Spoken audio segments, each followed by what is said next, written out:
Iran sits astride two worlds. To the west, what we call the Middle East, and to the east, Asia. It has easy access to water via the Persian Gulf and the Gulf of Oman into the Arabian Sea, and to the north sits the Caspian Sea.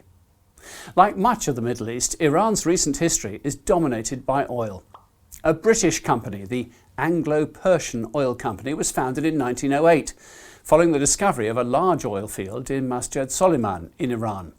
It was the first company to extract petroleum there. Later, the name changed to AIOC when the name Persia was dropped, in favour of the name we now know, Iran. Later still, that company, now with the British government as a majority shareholder, was renamed the British Petroleum Company, or BP, and was one of the antecedents of the modern BP Public Limited Company.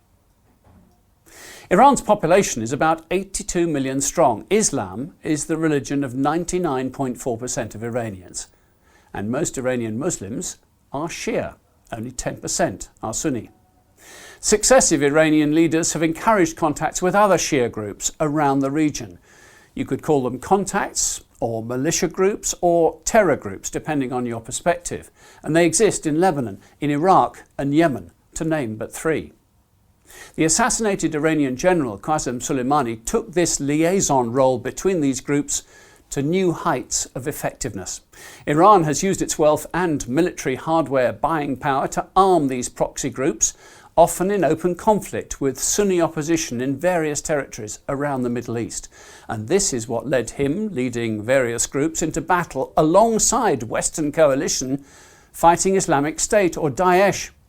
But America's friend in that fight in northern Iraq and Syria proved to be its foe in the wider regional context, and his death was authorised by President Trump. Retaliation could come in any number of ways, via the network of proxies or terror groups we referred to, or simply by exerting control over the waters in the Gulf. All shipping has to pass through the narrow Straits of Hormuz, and it wouldn't take much for Iran to close this route to oil traffic, with severe consequences for global oil prices.